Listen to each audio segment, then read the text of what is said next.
Former President of Honduras, Manuel Zelaya, met with Jorge Calix to address the political crisis in the Central American country.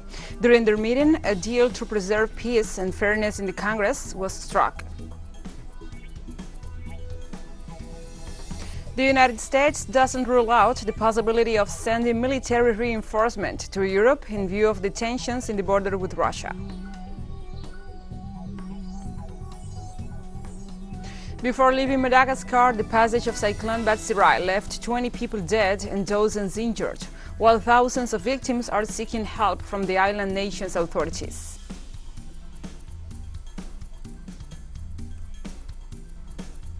From the headquarters of Telesur English in Havana, Cuba, this is From the South. I'm your anchor, Gladys Quesada, and these are the news. Former President of Honduras, Manuel Zelaya, met with Jorge Calix to address the political crisis in the Central American country. During their meeting, a deal to preserve peace and fairness in the Congress was struck. The signing of an agreement concerning the new formation of several bodies of the government was seen as one of the aims to preserve unity above differences by the ex-dignitary Manuel Zelaya, now General Coordinator of the Libre Party. Calix committed to resigning his post as head of Congress, so in his stead, Luis Redondo can assume office, as agreed upon by President Xiomara Castro's and Salvador Nasrallah's allied parties during their campaign. This represents itself with the condition that the Libre Party now reinstate those members of parliament formerly among the organization's ranks who oppose Redondo's presidency of Congress by appointing Calix. So we are contributing to generate processes to find solutions to the great historical problems of this country. Dictatorship is still here. Dictatorship simply lost elections, but they keep managing great structures of power in the country. We will keep together, united, to rebuild democracy in Honduras, to go back to the constitutional order, to go back to the democratic order, and so that this state, they have become a state enemy of the people. This state to become a state of guarantees for the people. This is going to take a lot of months and a lot of work, and many of them we're going to work there in the National Congress, rebuilding laws that were adulterated and changed, making constitutional reforms to go back to the state of democracy, constitutional democracy, that guarantee the rights of the people. So former President Zelaya, who we're talking about, we don't have a commitment with anybody, but with the 1,700,000 people who voted for a change. It is a time we set to work. What do we have to work on?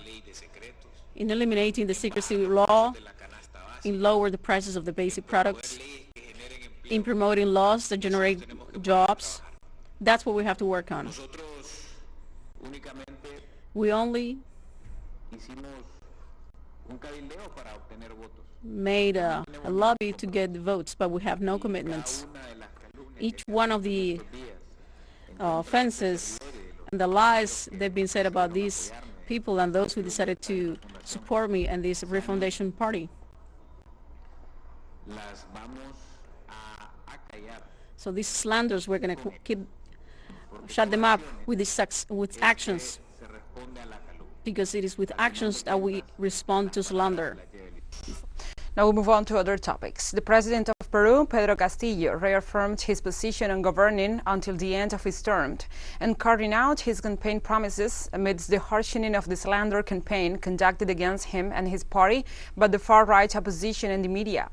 In a brief release addressed to the public opinion, as reflected on his Twitter account, the presidency denounced the media campaign that the far-right has launched to promote his ousting from office, which he labeled as anti-democratic and perilous for the country's stability.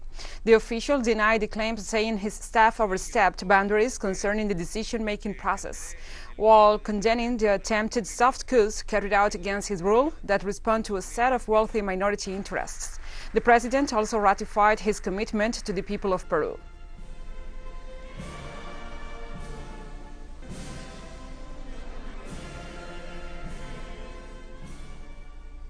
And the 13th International Congress on Higher Education, known as University 2022, is underway in the city of Havana.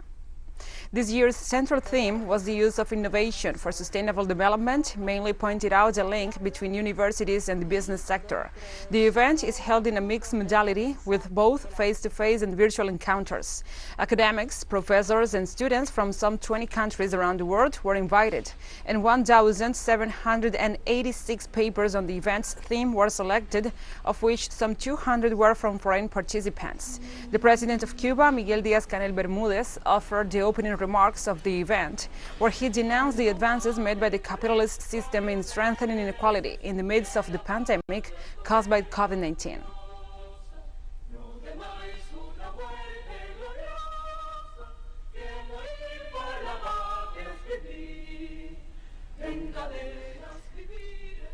President Alberto Fernandez arrived in Barbados on Monday. This country is the last destination of his official tour after he attended China and Russia. The Argentine head of state is scheduled to meet with Prime Minister Mia Mottley on Tuesday. Fernandez arrived in the Caribbean nation this Monday afternoon. This meeting with Mottley is set for Tuesday morning. The encounter will address issues such as climate crisis and the way in which the island gained independence from the United Kingdom. Also on Tuesday, the president will meet representatives of countries that make up the Organization of Eastern Caribbean States, the OECS, after which his return to Buenos Aires is planned. Before leaving China, Fernandez held a meeting with President Xi Jinping at the Great People's Palace in Beijing. There, the Asian and Latin American dignitaries agreed to strengthen political, commercial, economic, scientific, and cultural cooperation and sign agreements that will involve financing for investments and works for more than $23.7 billion in Argentina.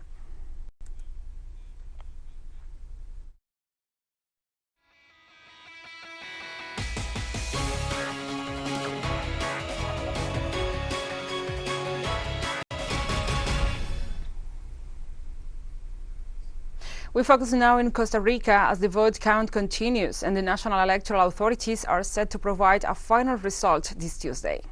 On April 3rd, Rodrigo Chávez from the Social Democratic Party and José María Figueres of the National Liberation Party will face each other in a second runoff to decide the nation's president for the next 4 years. With 88.20% of the votes counted, according to the latest official tally, former President Figueres leads the electoral race with 27.26%, while economist Chávez follows with 16.70% of the votes. Following the latest report, electoral authorities announced that abstentionism dropped from 44.1% to 40.29%, which might seem a high number but still represents a record for general elections since 1953.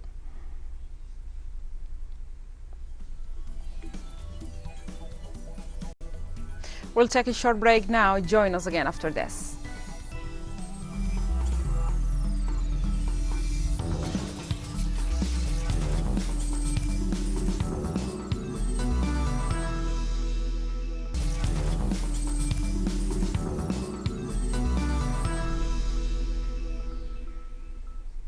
Welcome back to From the South. The United States doesn't rule out the possibility of sending military reinforcements to Europe in view of the tensions on the border with Russia.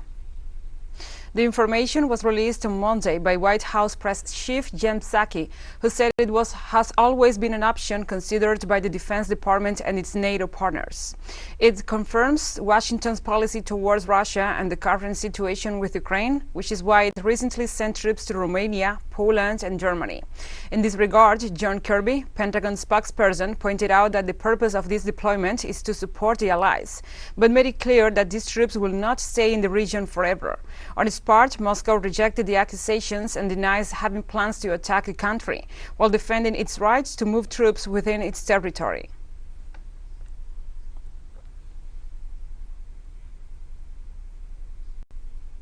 We remain on topic. The Russian government denounced that the West is preparing provocations to fuel the conflict between Moscow and Kiev.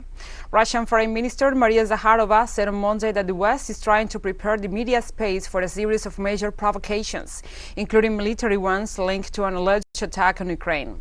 In this sense, it is further evidence that the NATO countries, led by the Anglo-Saxons, are escalating the tension around Ukraine.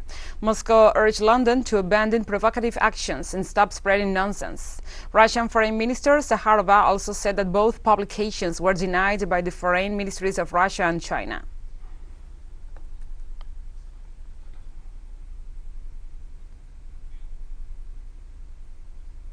Russian President Vladimir Putin on Monday hailed France's efforts to strengthen European security as he hosted French leader Emmanuel Macron for talks. How much effort the current leadership of France and personally the French president is making to resolve the crisis related to ensuring equal security in Europe with a serious historical perspective and to resolve issues that are related with it, namely the resolution of the internal Ukrainian crisis in the southeast of the country. On the other hand, French President Emmanuel Macron told his Russian counterpart Vladimir Putin that he hoped talks in Moscow could lead to an easing of tensions over Ukraine.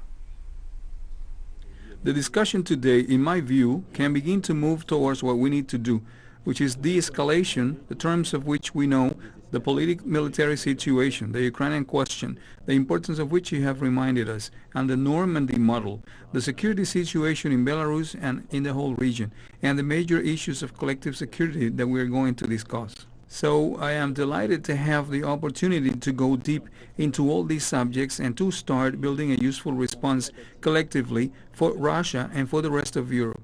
A useful response is one that obviously makes it possible to avoid war and to build elements of trust, stability, and visibility for everyone. The United Nations Security Council discussed humanitarian consequences of imposing unilateral sanctions on countries amid COVID-19 pandemic this Monday. According to organizers, the meeting is one of the key events structured this month in the Council under the chairmanship of Russia, a country that has repeatedly opposed unilateral sanctions and coercive measures. Since the beginning of the pandemic, UN Secretary General Antonio Guterres has called for the suspension of unilateral sanctions imposed on several states, which hinder the fight against COVID-19 and impede the promotion and enjoyment of all human rights. Sanctioned territories such as Cuba, Venezuela, Syria, and Iran are unable to obtain essential services in the midst of the pandemic, including medicines, food, electricity, water, and fuel.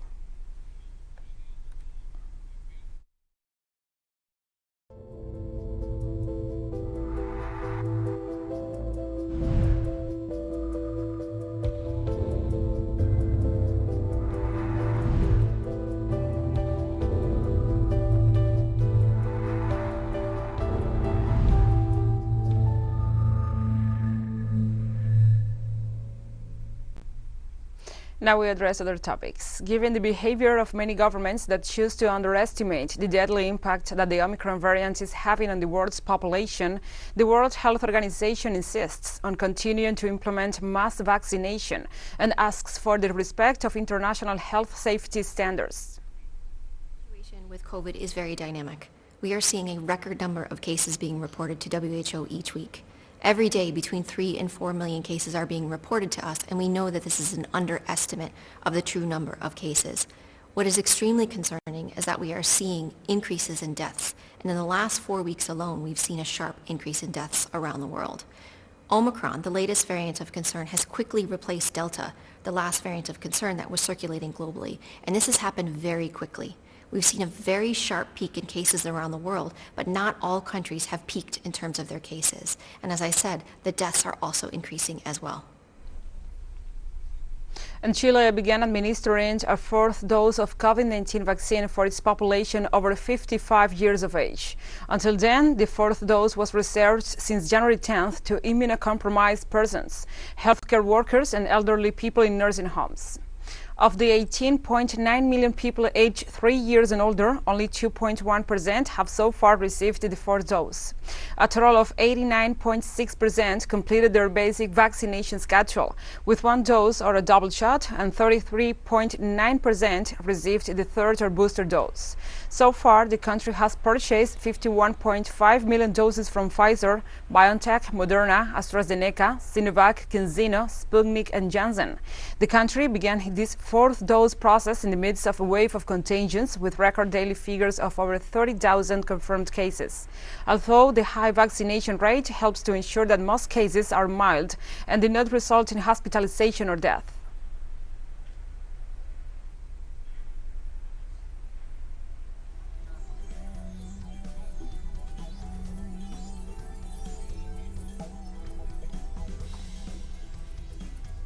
And we have more news coming up after a final short break, so stay with us.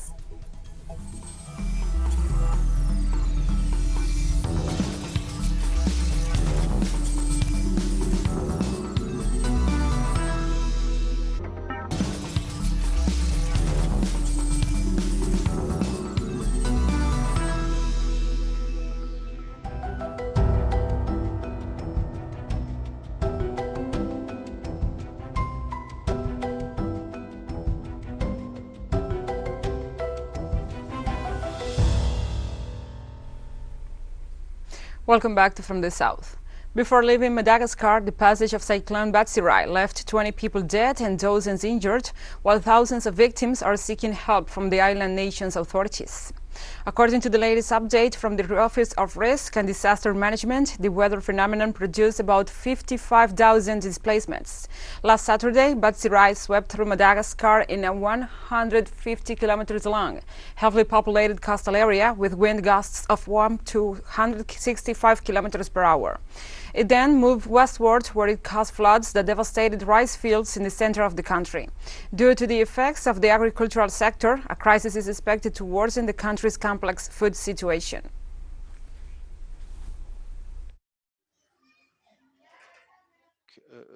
Today, there is a humanitarian crisis in the areas hit by the cyclone, whether it is directly or indirectly. This crisis is worsened by the structural weaknesses of those areas. Let's not forget that in parallel, Madagascar is also going through a drought in the south and the COVID-19 pandemic that is affecting its economy and the ability of its population to face even the smallest shock.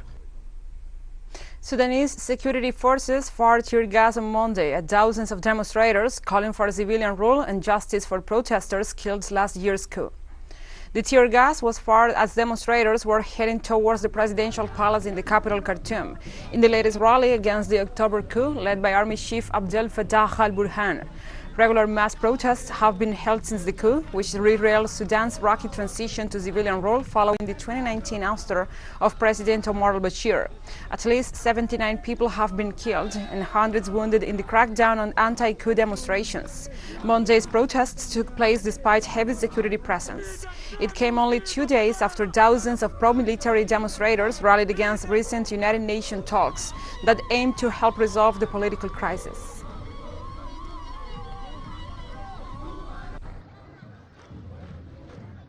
We took to the streets today to keep up the movement against the military coup.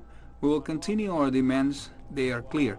No negotiation, no partnership, no legitimacy. We will continue until the regime falls. There is no way for the Sudanese to fight this coup regardless of whatever it costs. This has been happening for more than 100 days and we will continue no matter the cost. Iran's foreign ministry spokesperson said on Monday that his country is focusing on getting economic benefits out of the nuclear deal, which world powers have been attempting to salvage in talks in Vienna. Our focus is mainly on the Islamic Republic of Iran and our people benefiting economically from the Joint Comprehensive Plan of Action. There has been no action in this regard. The United States has decided to take some steps in an area of its own interest. While we are watching closely any action in the right direction, those steps are not worth taking seriously.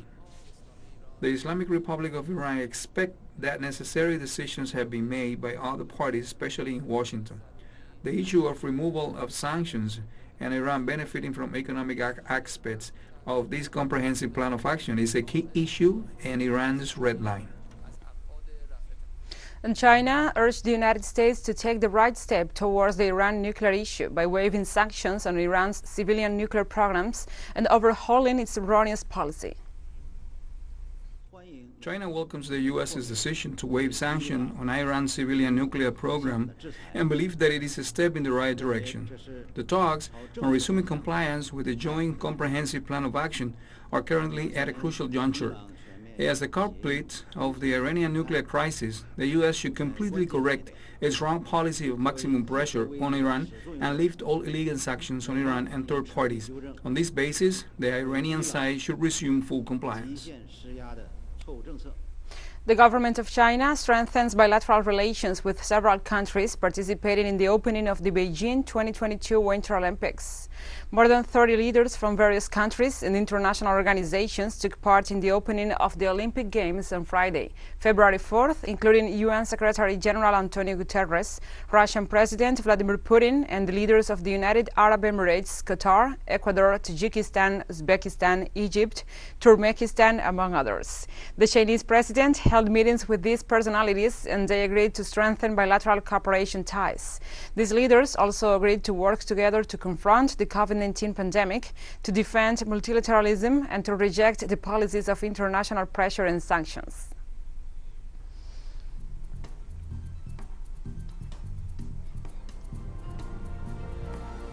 We have come to the end of this news brief, but remember, you can find this and many other stories on our website at telesurenglish.net. And also, if you feel so inclined, please join us on social media for all the latest news. We are on Facebook, Twitter, Instagram, and Telegram. For Telesur English, I'm Gladys Quesada. Thank you for watching.